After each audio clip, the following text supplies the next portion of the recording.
SSC ২৬ তোমাদের কিন্তু মোটামুটি সব পরীক্ষা তত্ত্বীয় শেষ। এখন হচ্ছে তোমাদের প্র্যাকটিক্যালের চিন্তা। তো আজকে তোমাদের এই প্র্যাকটিক্যাল পরীক্ষা নিয়ে তোমাদের সকল প্রকার ভয়ভীতি দূর করব এই ছোট্ট ভিডিওর মাধ্যমে। দেখতে পাচ্ছ তোমাদের এখানে আমি ২ টা জিনিস রেখে দিছি। যে একটা হচ্ছে তোমার উচ্চতর গণিতের প্র্যাকটিক্যাল কোয়েশ্চেন গুলা কেমন আসতে পারে, আরেকটা তোমার রসায়ন থেকে কেমন আসতে পারে। সো ২ টা থেকে দেখালেই তুমি বুঝতে পারবা যে আসলে বাকিগুলো থেকে তোমাদের কেমন আসতে পারে। বাকি তো থাকে তোমার কি ফিজিক্স অ্যান্ড হচ্ছে তোমার বায়োলজি অ্যান্ড আইসিটি অনেক সময় তোমাদের স্কুল থেকেই দিয়ে দেয়। তো ধরে নিলাম তো আমি তোমাদের এই ২ টা থেকে বুঝাইলেই তোমরা সবকিছু বুঝতে পারবা। তো তোমাদের ফার্স্ট অফ অল বলে রাখি যে প্র্যাকটিক্যাল নিয়ে ভয় পাওয়ার তেমন কোনো কারণ নেই। তবে হ্যাঁ, প্র্যাকটিক্যাল নিয়ে তোমাদের কিন্তু চিন্তা বাদ দিয়ে শুধু বসে থাকলে হবে না। কারণ প্র্যাকটিক্যাল থেকে আমাদের যে ধরা বাঁধা ২৫ মার্ক থেকে আমরা 22 থেকে 25 পর্যন্ত এই রেঞ্জে মোটামুটি সকল স্টুডেন্টই আমরা পেয়ে থাকি। আমাদের স্কুল থেকে রেকমেন্ডেড থাকে যে আমাদের এই স্টুডেন্ট গুলাকে এই রেঞ্জের মধ্যে মার্কটা যেন দেয়া হয়। স্পেশালি যারা হচ্ছে আমাদের স্কুলের রোল অনুযায়ী আগে ছিলাম, তাদেরকে এই মার্কগুলো অনেক বেশি দেওয়া হতো। বুঝতে পারছো? কারণ স্কুল থেকে একটা লিস্ট দেয় আমাদের পাশের সেন্টারে যে এইরকম রেঞ্জে এই টাইপের আমাদের মার্কগুলা দিতে হয়। তবে এর বাহিরে একটা ছোট্ট কথা থাকে, সেইটা হচ্ছে আমাদের এই প্র্যাকটিক্যাল পরীক্ষাতে গিয়ে আমাদের মৌখিক পরীক্ষা নামে একটা কথা থাকে। সেই মৌখিক পরীক্ষা বা ভাইবা যেটাকে বলে, ওই ভাইভাতে কিন্তু আমাদের টোটাল মার্কটা আসলে ইনশিওর করে যে আসলে আমি কত পাবো।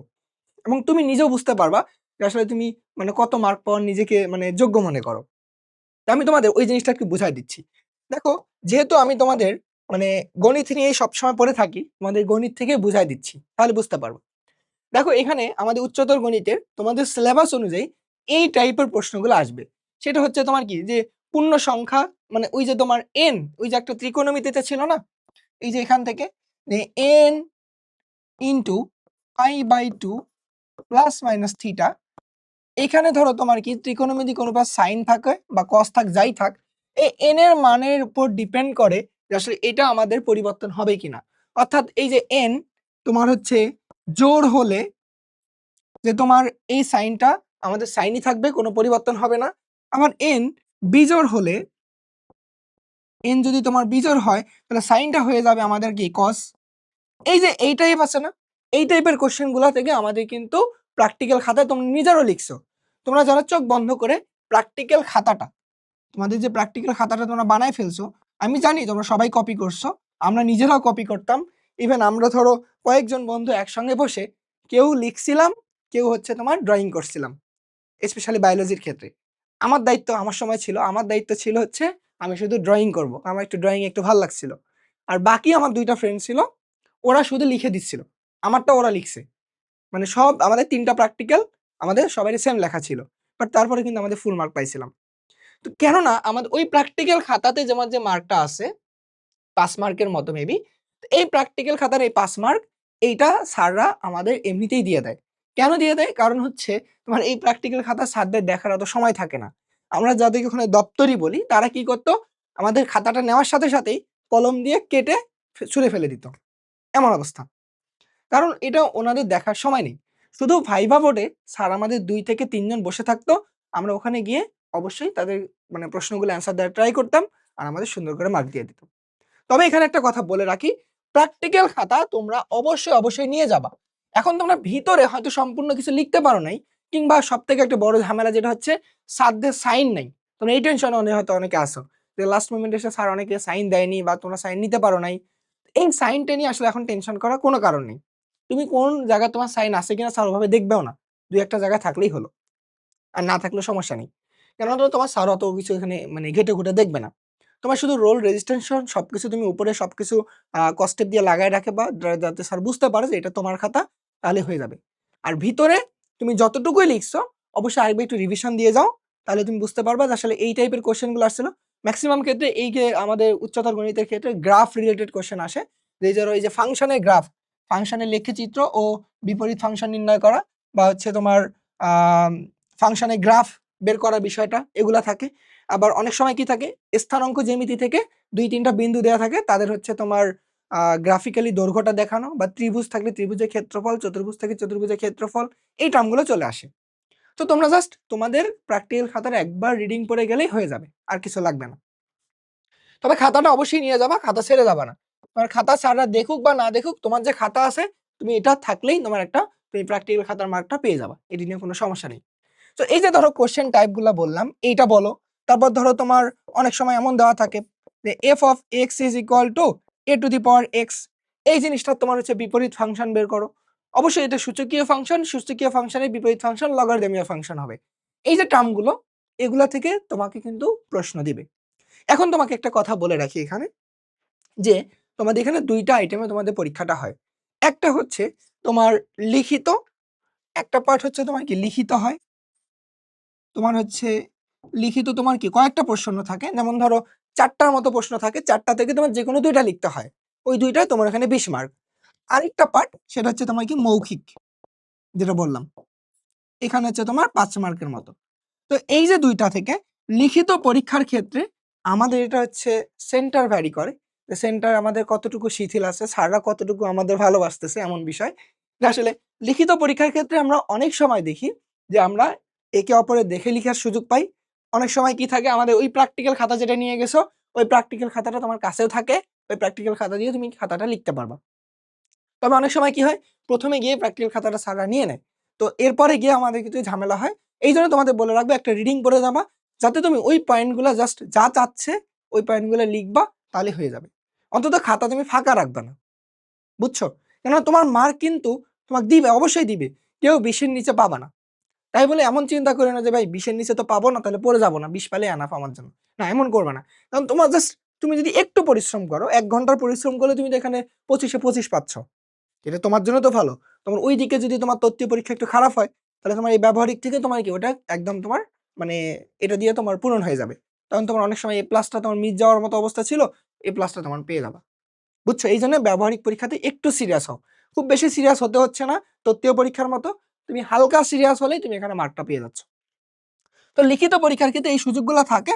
তবে সব থেকে যে মানে মজার কথাটা সেটা হচ্ছে তোমরা কেউ কখনো ফোন দেখে বা কোনো ইলেকট্রনিক ডিভাইস দিয়ে তুমি লেখার ট্রাই করিও না, মানে এটা যদি স্যাররা দেখে তাহলে কিন্তু তোমাদের জন্য সমস্যা হতে পারে।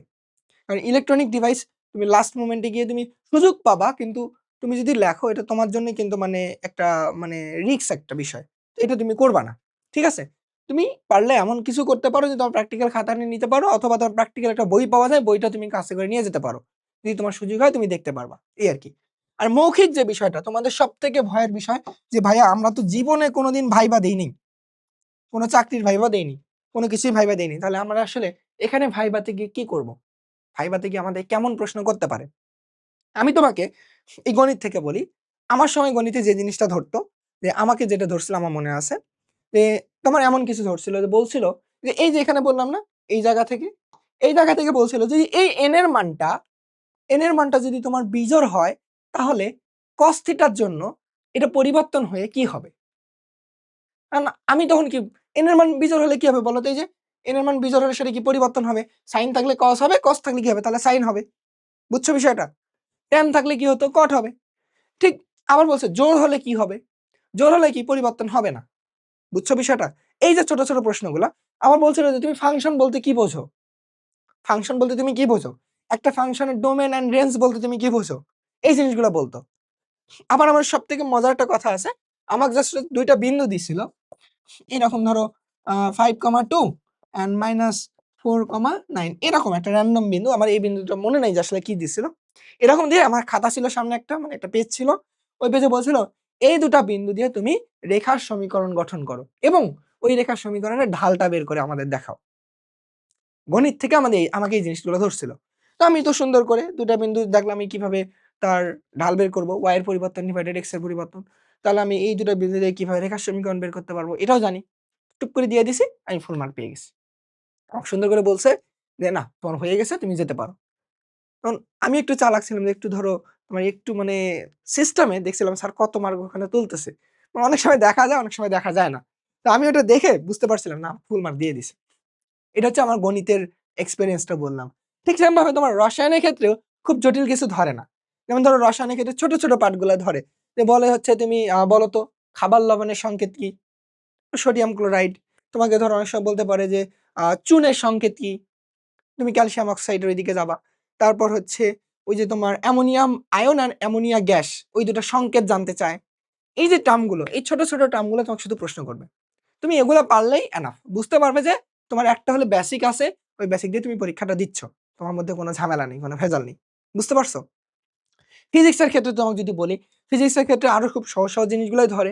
তোমাকে বলে হচ্ছে আ দ্রুতি এবং হচ্ছে তোমার বেগ। বেগ এবং দ্রুতির মধ্যে কে ভেক্টর রাশি, কে স্কেলার রাশি।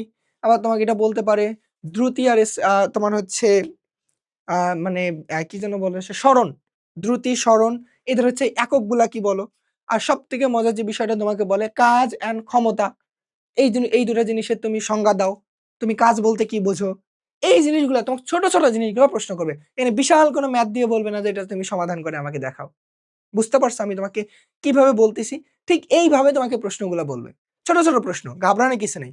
তবে এখানে সবথেকে ইম্পোর্টেন্ট যে বিষয়টা, সেই ইম্পোর্টেন্ট বিষয়টা হচ্ছে তোমাকে ওখানে নম্র, ভদ্র এবং তোমার একটা গুড অ্যাপিয়ারেন্স থাকতে হবে। অর্থাৎ তুমি ধরো আ চুল-টুল কেটে গেছো, মানে পরীক্ষা তোমার শেষ। এখন তো তুমি ধরো মানে মুক্ত আকাশে ঘুরতেছো।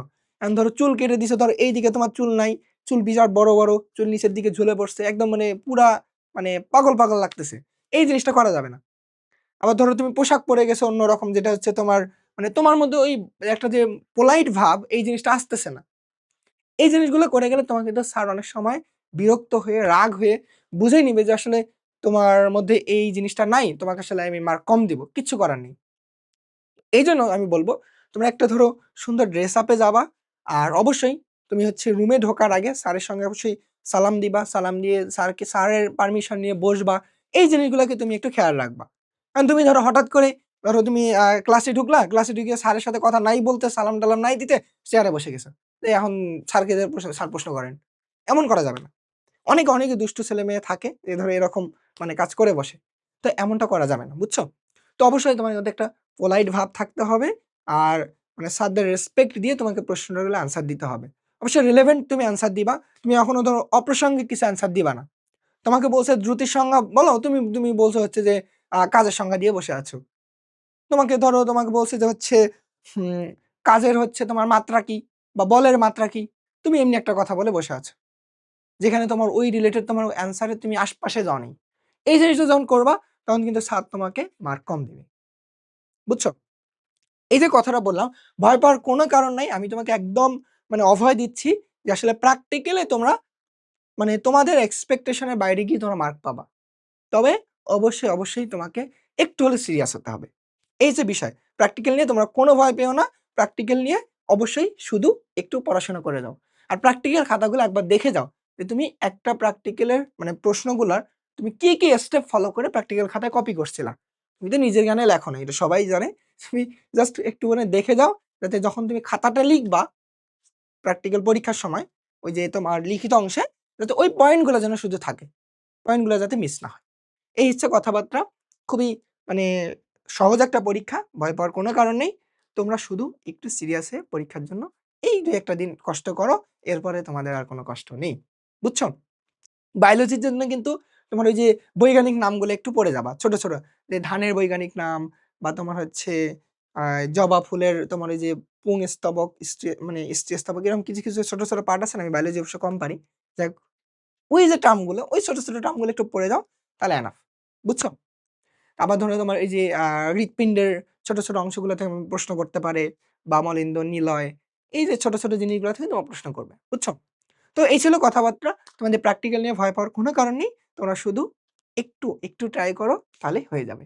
তো তোমাদের জন্য শুভকামনা রইলো।